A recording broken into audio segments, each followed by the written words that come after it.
Hello, welcome back.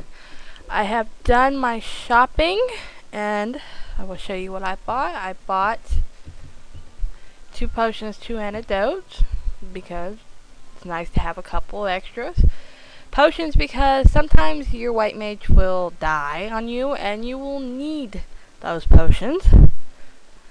The antidote because right now we do not have the white magic to cure poison. Magic wise, Aerith has Cure and Dia. Dia damages undead foes. Cure is a healing spell. Whoops. Vivi has Fire and Thunder.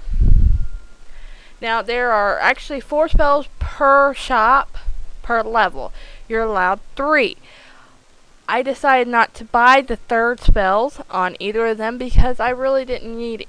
On the white mage there was Protect and Blink. Blink raised a caster's evasion, and Protect raised a character's defense. Both of them I never really used, so I didn't want to buy. On Vivi's Focus and Sleep, again, I never used, so I didn't want to buy. Save my money for something else. For Coug, has a rapier and chainmail. Leon has nunchucks and leather armor. I could have bought the leather armor for Coug, but I decided to go ahead and spend the extra money on the chainmail. And of course, Aerith and Vivi are still stuck with cloth. Now, we're going to come talk to this dude because we have no choice. There's one station and all 3 entrances into the city, so we have to talk to them to leave. Basically, he's just going to say, the king is looking for the warrior's light. They have some crystals. You have crystals on you, you go see the king. We don't have to go walk and see him, which is good. Now, the king is going to be, okay, show me your crystals. Oh my god, you're the warrior's light. See the bright, shiny crystals. The little dude standing beside the king is the chancellor. He's going to be like, excuse me, just because they have crystals, don't make them the warrior's light. And they're going to get a little argument. And the king, of course, is going to be right because he's the king. And they're going to ask you to rescue Princess Sarah, who has been kidnapped by Garland, who was a knight once upon a time for the king. Good guy turned bad, typical story. I also like to note that Sarah is a name that's used over again in another series, game in the series. A princess named Sarah. We're going to just leave because there's no reason to stick around. Now, we're free to roam around. I recommend at this point in time because if you notice you're only level 1, you do not want to go... Sorry.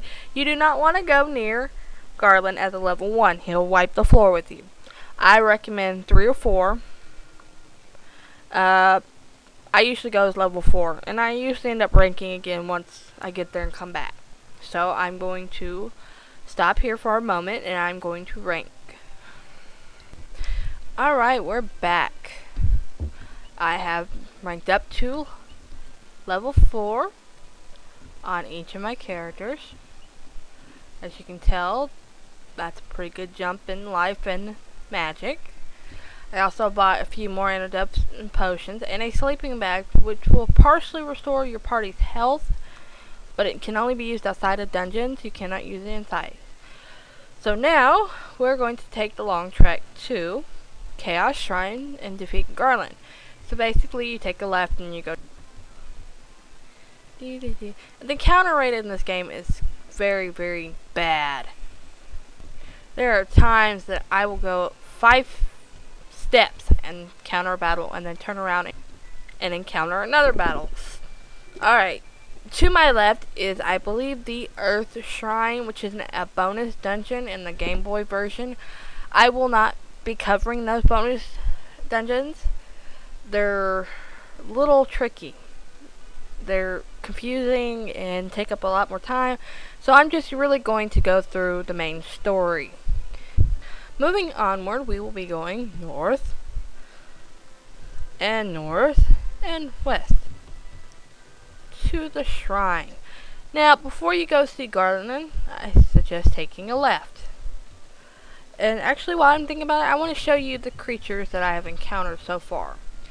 This is a goblin. He's pretty quick and simple. Just hit him and he dies. This is Crazy Horse. I thought it was Mad Pony. I think that's what they call him in the original. Basically, just hit him. Especially with lightning, because that'll get him.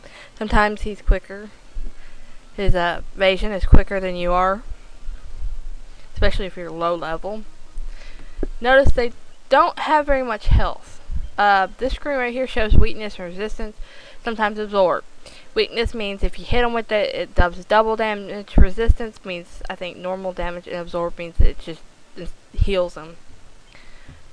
And that's the only two things so far we found. Treasure means sometimes they will drop an item. And if you notice, we have 1% of 195. God, we got a long way to go, huh? So, let's trek our way through. Deedly, deedly, deedly. Deedly, deedly, deedly, deedly. Oh, it's a long walk. Deedly, deedly. Now, sometimes in dungeons, the treasure chest will have a trigger spot on it, somewhere around it, where if you step there, you're going to get into a battle. And in this case right here, there's not one. Woohoo! Leather cap! Let's see, who gets the leather cap? Just for grins and giggles, let's give it to him. And moving on. Now we go north. One thing I love about the Final Fantasy games is the amount of walking you have to do. There are a few times you get a car or something, but those are the later games. Potion here, tent there. It may seem annoying, all these pauses, but if I recorded every battle I fought in here, you wouldn't be seeing Garland's battle for like 2 or 3 videos. And I don't know about y'all, but I seriously don't want to sit through and watch someone sit through and fight every single battle.